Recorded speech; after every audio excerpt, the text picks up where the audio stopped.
పూరా లోకల్. నమస్తే, welcome to పూరా లోకల్. ప్రస్తుతం మనం ట్యాంక్ బండ్ మీద ఉన్నాము. నిన్న నిమజ్జనం జరిగింది, ఇవాళ నిమజ్జనం మరుసటి రోజు అనమాట. జిహెచ్ఎంసీ సిబ్బందితో ఉన్నాము ఇక్కడ ప్రస్తుతం మనము. వారైతే వర్క్ సక్సెస్ఫుల్గా కంప్లీట్ చేశామని మాట్లాడాలని అనుకుంటున్నారు. ఒకసారి వాళ్ళతో మాట్లాడించే ప్రయత్నం చేద్దాం. ఎలా జరిగింది నిమజ్జనం? మంచిగానే సక్సెస్ఫుల్గా జరిగింది. మొత్తం ఎన్ని రోజులు వర్క్ చేశారు ఇక్కడ? 3 రోజులు. మొత్తం ఇప్పటి వరకు కంటిన్యూగా ఎన్ని గంటలు అంటే షిఫ్ట్సా, ఎలా ఏ విధంగా వర్క్ చేస్తారు? షిఫ్ట్ వైజ్గా. అంటే టైమింగ్స్ ఏంటి? Morning 6, evening 2. ఓకే. మరి ఏమన్నా ఇబ్బందులు కలిగినాయా మీకు? ఇబ్బందులు ఏం లేదు, మంచిగా సక్సెస్ఫుల్గా హ్యాపీగా చేసినాం. మీరు ఎక్స్ట్రా వర్క్ చేసినందుకు ఏమైనా ఎక్స్ట్రా మనీ పే చేస్తారా, శాలరీ? ఇంకా తెలియదండి, ఇంకా ఎక్స్ట్రా పేమెంట్ అయితే లేదు. మీ ఎంటమాలజీయా అంటే జిహెచ్ఎంసీ అని ఉంది కదా దీని మీద? Entomology department.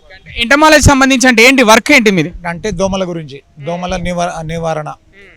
అంటే ఇక్కడ ఎలాంటి పురుగులు రాకుండా, దోమలు రాకుండా చూసుకున్నారు ట్యాంక్ బండ్ మీద. చూసుకుంటే అంటే భక్తులు ఎవరైనా వచ్చిన వాళ్ళకి ఎలాంటి ఇబ్బంది కలగకుండా, ఇబ్బంది జరగకుండా దోమల గురించి పకడ్బందీగా. ఇప్పుడు వర్షాకాలం కదా, ఇప్పుడు వర్షాకాలం ఇంకా నడుస్తుంది. ఇప్పుడంటే ప్రస్తుతం గత 2-3 రోజుల నుంచి వర్షాలు పెద్దగా లేని పరిస్థితి. డెంగ్యూ ఫీవరు, అలాగే మలేరియా, చికెన్ గున్యా ఇలాంటి రోగాలు ఎక్కువ ప్రబలుతున్నాయి. దీనికి కారణం ఏంటి? అంటే దోమలు కుట్టడం వల్లనేనా, మరి ఏంటి కారణం? ఇది డెంగ్యూ, మలేరియా, చికెన్ గున్యా అనేటివి దోమలు కుట్టడం వల్లనే వస్తుంది. అంటే మరి మీరు బస్తీలలో బాగా, ఇప్పుడు హాస్పిటల్లో కూడా బాగా విపరీతంగా రద్దీ పెరుగుతుంది ఈ రోగాలతోటి. మరి బస్తీలలో అక్కడ ఇక్కడ మరి ఈ దోమల నివారణకి ఏదైనా చర్యలు తీసుకున్నారా మీరు?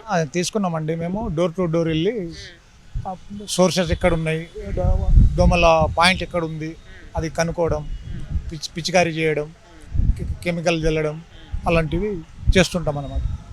పిచికారీ కెమికల్ చల్లడం వల్ల దోమలు తక్కువ అవుతాయా?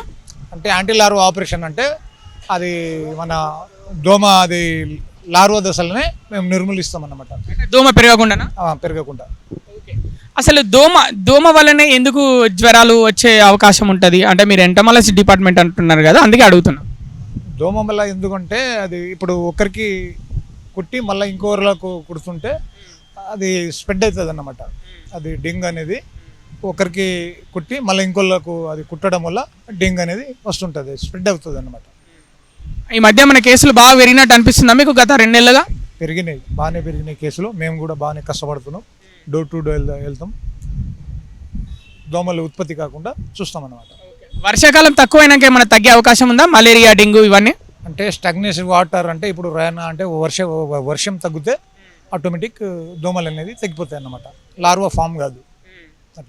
లార్వా ఫామ్ అవడం వల్లనే దోమలు ఎక్కువ పెరిగే అవకాశం ఉందా?